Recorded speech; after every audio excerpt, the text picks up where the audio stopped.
Hi, Amala സ്വാമിയുടെ പുതിയൊരു വീഡിയോയിലേക്ക് എല്ലാവർക്കും സ്വാഗതം. നമ്മൾ രാവിലെ എഴുന്നേറ്റാലേ ഒരു ക്ഷീണം തോന്നുക, വയറൊക്കെ വീർത്ത് കെട്ടി നിൽക്കുക, അതല്ലെങ്കിൽ ഗ്യാസിൻ്റെ ബുദ്ധിമുട്ട് കൊണ്ട് ഛർദ്ദിക്കാൻ വരിക, തലവേദനയോ തലയ്ക്കാനോ അങ്ങനെ എന്തെങ്കിലുമൊക്കെ ക്ഷീണം, മൊത്തത്തിൽ എന്തോ ഭയങ്കര ക്ഷീണം, തീരെ വയ്യ, ഒരു എനർജി ഇല്ല എന്നൊക്കെ തോന്നുന്ന സമയത്തെ നമുക്ക് ചെയ്യാൻ പറ്റുന്ന ഒരു കാര്യമാണ് ഞാൻ ഇന്ന് വീഡിയോയിൽ നിങ്ങളുമായി ഷെയർ ചെയ്യാൻ പോകുന്നത്. അപ്പോൾ നമുക്കാണെങ്കിൽ എക്സസൈസ് ചെയ്യാനോ അല്ലെങ്കിൽ നടക്കാൻ പോകാനോ മറ്റൊന്നിനും സമയമില്ല, ഒരു കുറച്ച് സമയം ഒന്ന് സ്പെൻഡ് ചെയ്യാൻ എന്നൊക്കെ വിചാരിക്കുന്നുണ്ടെങ്കിൽ വളരെ പെട്ടെന്ന് തന്നെ നമ്മളുടെ ബോഡിയിൽ നല്ലൊരു എനർജി കൺസർവ് ചെയ്യാനും അതുപോലെ കൂടുതൽ ശരീരത്തിൽ ഓക്സിജൻ്റെ അളവ് കൂട്ടാനും ഒക്കെ സാധിക്കുന്ന ഒരു കാര്യമാണ് ഞാൻ പറയാൻ പോകുന്നത്. എല്ലാവരും ശ്രദ്ധിച്ച് തന്നെ വീഡിയോ കാണാം. അപ്പോൾ നമ്മൾ ആദ്യം നമസ്കാരമുദ്ര ചെയ്യാം. അപ്പോൾ നമസ്കാരമുദ്ര ചെയ്യുമ്പോൾ ശ്രദ്ധിക്കേണ്ട കാര്യം, നമ്മൾ രണ്ട് കൈകൾ ചേർത്ത് പിടിച്ചിട്ടാണ് ചെയ്യുന്നത് നമസ്കാരമുദ്ര. അപ്പോൾ ആ രണ്ട് തള്ളവിരലുണ്ടല്ലോ നെഞ്ചിൻ്റെ കുഴിയിലേക്ക് ആക്കി പിടിക്കണം. ഇതുപോലെ കൈ തളർത്തിയിട്ടോ നമ്മൾ പ്രാർത്ഥിക്കാൻ നിൽക്കില്ലേ, കൈ തളർത്തിയിട്ടൊക്കെ, അതല്ല ഇതിൻ്റെ ശരിക്കും പൊസിഷൻ ഇങ്ങനെയാണ് കേട്ടോ. ആ നെഞ്ചിൻ്റെ കുഴിയിലേക്ക് ആ തള്ളവിരൽ രണ്ടെണ്ണം ചേർന്ന് ജസ്റ്റ് ഒന്ന് ടച്ച് ചെയ്യുന്ന വിധത്തിൽ പിടിക്കുക. പിന്നെ നമ്മളുടെ ശ്രദ്ധയുണ്ടല്ലോ രണ്ട് പുരുകത്തിൻ്റെയും സെൻറ്ററിലേക്ക് വരണം. കണ്ണുകൾ അടച്ച് നമ്മളുടെ ശ്രദ്ധ പൂർണ്ണമായും കേന്ദ്രീകരിക്കുന്നത് രണ്ട് പുരുകത്തിൻ്റെയും സെൻറ്ററിലേക്കാണ്. അതുമല്ലെങ്കിൽ നിങ്ങൾക്ക് അമ്മയെയോ അച്ഛനെയോ മനസ്സിൽ കണ്ടുകൊണ്ട്, അതല്ലെങ്കിൽ നിങ്ങൾ പ്രാർത്ഥിക്കുന്ന ഏതെങ്കിലും ദൈവത്തെ, ആ രൂപത്തെ മനസ്സിൽ കണ്ട് പ്രാർത്ഥിക്കാവുന്നതാണ്.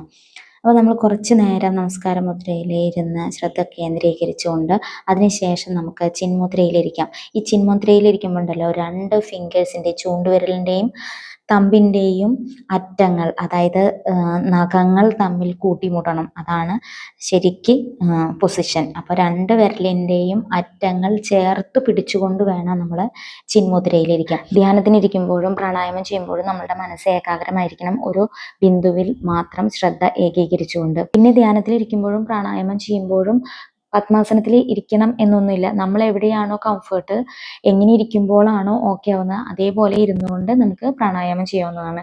എനിക്ക് കംഫേർട്ട് കാല് മടക്കി വെച്ചിരിക്കുമ്പോഴാണ്, അതുകൊണ്ടാണ് ഞാൻ ഇങ്ങനെ ഇരിക്കുന്നത്. നിങ്ങൾ കിച്ചണിലാണ് എങ്കിൽ നിങ്ങൾക്ക് ബെഞ്ചിലോ സ്റ്റൂളിലോ കാല് താഴെയിട്ട് ഇരിക്കാവുന്നതാണ്. അതേപോലെ നിങ്ങൾ ജോലി ചെയ്യുന്ന സ്ഥലത്താണെങ്കിൽ നിങ്ങൾക്ക് ലെഷർ ടൈമോ ലഞ്ച് ബ്രേക്കിനോ നിങ്ങൾ എവിടെയാണ് ഇരിക്കുന്നത് അവിടെ ഇരുന്നുകൊണ്ട് നമുക്ക് പ്രാണായാമം ചെയ്യാവുന്നതാണ്. ഇനി പ്രാണായാമം ചെയ്യുമ്പോൾ നമ്മൾ ഏത് മൂക്കിലൂടെയാണോ ശ്വാസം എടുക്കുന്നത് അതിൻ്റെ ഓപ്പോസിറ്റ് മൂക്കിൽ തമ്പ് ഫിംഗർ കൊണ്ട് വെച്ച് അടച്ച് ഓപ്പോസിറ്റ് മൂക്കിലൂടെ ശ്വാസം എടുത്ത് പിടിച്ച് കുറച്ച് സമയത്തിന് ശേഷം തമ്പ് ഫിംഗർ വിട്ടുകൊണ്ട് ശ്വാസം വിടാവുന്നതാണ്. അപ്പം ശ്വാസം എടുക്കുമ്പോൾ വയറ് പുറത്തേക്ക് തള്ളിക്കൊണ്ട്, അതായത് വീർപ്പിച്ചുകൊണ്ട് ശ്വാസം എടുക്കണം. മാക്സിമം ശ്വാസത്തെ എടുത്തുകൊണ്ട് നമുക്ക് എത്ര സമയം സ്പെൻഡ് ചെയ്യാൻ പറ്റുമോ, ശ്വാസം പിടിച്ചു വെക്കാൻ പറ്റുമോ അത്രയും സമയം ശ്വാസം പിടിച്ചു വെച്ചുകൊണ്ട് അപ്പുറത്തെ മൂക്കിലൂടെ ശ്വാസം വിടുക. എന്നിട്ട് വീണ്ടും ആ വിട്ട അതേ മൂക്കിലൂടെ വീണ്ടും ശ്വാസം എടുത്ത് നെക്സ്റ്റ് അപ്പുറത്തെ സൈഡിലൂടെ ശ്വാസം ഇടുക. അതായത് ലെഫ്റ്റിലൂടെ എടുത്ത് റൈറ്റിലൂടെ വിടുക, വീണ്ടും റൈറ്റിലൂടെ എടുത്ത് ലെഫ്റ്റിലൂടെ വിടുക. നമ്മൾ സ്റ്റാർട്ട് ചെയ്യുമ്പോൾ ഏത് നോസിലൂടെയാണോ ശ്വാസം എടുക്കുന്നത് അതേ മൂക്കിലൂടെ തന്നെ വിട്ടുകൊണ്ട് പ്രാണായാമം അവസാനിപ്പിക്കണം. അതാണ് അതിൻ്റെ പ്രൊസീജിയർ. അപ്പോൾ ഈ ഒരു പ്രൊസീജിയർ നിങ്ങൾക്ക് എത്ര തവണ വേണമെങ്കിലും നിങ്ങൾക്ക് ചെയ്യാവുന്നതാണ്. അത് ഓരോരുത്തരുടെ സൗകര്യം അനുസരിച്ച് പല പല ടൈമുകളിലായിട്ട് ചെയ്താലും മതി. അറ്റ് എ ടൈമിൽ തന്നെ ചെയ്യണമെന്നില്ല. ഇതിന് ഒരു പ്രത്യേക ടൈമോ അങ്ങനെയൊന്നുമില്ല. നമുക്ക് എപ്പോഴാണോ ബോഡിക്ക് ഒരു തളർച്ച തോന്നണം, ക്ഷീണം തോന്നണം, ആ സമയത്ത് നമ്മളത് ചെയ്യുക. അപ്പോൾ നമുക്ക് എത്ര സമയം, സ്റ്റാർട്ടിങ് ഒക്കെ വളരെ കുറച്ച് സമയം സ്പെൻഡ് ചെയ്യാൻ പറ്റുള്ളൂ, അതായത് ശ്വാസം ഹോൾഡ് ചെയ്ത് വെക്കാൻ പറ്റുകയുള്ളൂ. അപ്പോൾ അത് മതി. അതിനുശേഷം നമുക്ക് പതിയെ പതിയെ കൂട്ടിക്കൊണ്ടുവരാം. നിങ്ങൾക്ക് രാവിലെ ഏർലി മോർണിംഗ് ചെയ്യണമെന്നൊന്നുമില്ല, അല്ലെങ്കിൽ ഭക്ഷണത്തിന് മുമ്പ് ഈ ഒരു പ്രാണായാമം ചെയ്യുമ്പോൾ ഭക്ഷണത്തിന് ശേഷമോ ഭക്ഷണത്തിന് മുൻപോ അങ്ങനെയൊന്നുമില്ല. നമുക്ക് എപ്പോൾ ടൈം കിട്ടുന്നോ അത്ര ആ ടൈമിൽ ഒരു 5 ടൈംസ് ആണെങ്കിലും നമുക്ക് പ്രാണായാമം ചെയ്യുന്നത് ശരീരത്തിലെ ഏത് വേദനകളെയും ഒരു 80% കുറച്ചു കൊണ്ടുവരാൻ നമ്മളുടെ ഈ പ്രാണായാമത്തിന് സാധിക്കും. അത്രയും കഴിവുള്ള ഒരു മുറയാണ് പ്രാണായാമം. നിങ്ങൾ പഠനങ്ങളൊക്കെ ശ്രദ്ധിച്ചാൽ നിങ്ങൾക്ക് അത് അറിയാൻ സാധിക്കും.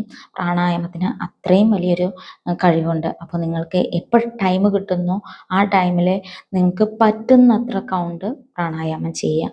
എപ്പോൾ പ്രാണായാമം ചെയ്താലും ഏത് മുദ്രയിലിരുന്നാലും നമ്മൾ അവസാനിപ്പിക്കുമ്പോൾ പെട്ടെന്ന് കണ്ണ് തുറക്കരുത്. കൈകൾ രണ്ടും കൂട്ടി തിരുമ്മിയതിന് ശേഷം, അതായത് റബ്ബ് ചെയ്യുക, രണ്ട് കൈകളും കൂട്ടി റബ്ബ് ചെയ്തതിന് ശേഷം ആദ്യം തന്നെ ആ കൈവെള്ളയിലെ ചൂട് നമ്മൾക്ക് കൊടുക്കേണ്ടത് കണ്ണുകൾക്കാണ്.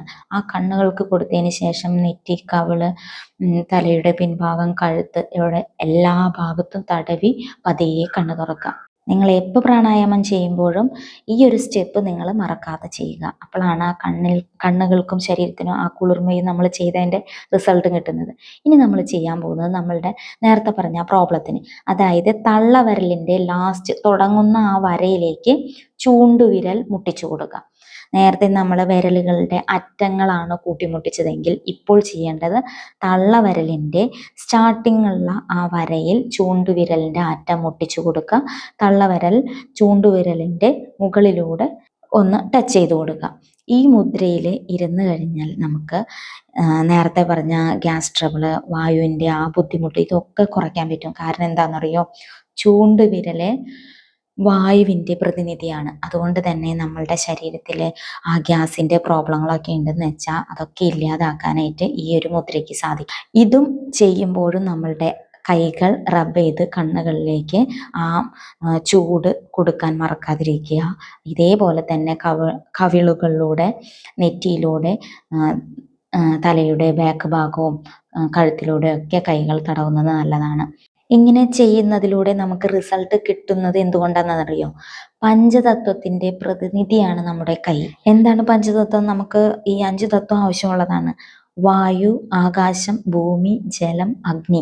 അപ്പം നമ്മുടെ അഗ്നിയായ തമ്പ് മറ്റുള്ള വായു, ആകാശം, ഭൂമി, ജലം ഇവയായിട്ട് ചേരുമ്പോൾ നമ്മളുടെ ശരീരത്തിന് പലതരത്തിലുള്ള ഗുണങ്ങളാണ് നമുക്ക് കിട്ടാൻ പോകുന്നത്. ഇന്ന് വായുമുദ്രയും അതിൻ്റെ ബെനിഫിറ്റ്സും മാത്രമാണ് ഷെയർ ചെയ്തിട്ടുള്ളത്. അടുത്ത ഓരോരോ മുദ്രയും അതിൻ്റെ ബെനിഫിറ്റ്സും ഓരോരോ വീഡിയോ ആയിട്ട് ഷെയർ ചെയ്യുന്നതാണ്. അപ്പോൾ നമ്മളുടെ ഓരോ വിരലുകളും ഏതൊക്കെ തത്വങ്ങളായിട്ടാണ് പ്രതിനിധീകരിച്ചിരിക്കുന്നത് പറയട്ടെ. തമ്പ് അഗ്നി, ചൂണ്ടുവിരൽ വായു, നടുവിരൽ ആകാശം, മോതിരവിരൽ ഭൂമി, ചെറുവിരൽ ജലം. ഇങ്ങനെയാണ് നമ്മളുടെ കൈ പ്രതിനിധീകരിച്ചിരിക്കുന്നത്. അതുകൊണ്ട് തന്നെ നമ്മളുടെ ഈ ഓരോ ഫിംഗറിലും അഗ്നിയുമായി ടച്ച് ചെയ്യുമ്പോൾ നമ്മളുടെ ശരീരത്തിലെ ഓരോ അസുഖങ്ങളും മാറ്റാനായിട്ട് ഈ മുദ്രകൾക്ക് സാധിക്കും. ചിന്മുദ്രയിലിരിക്കുന്നത് ബാക്ക് പെയിൻ കുറയ്ക്കാനും സഹായിക്കും.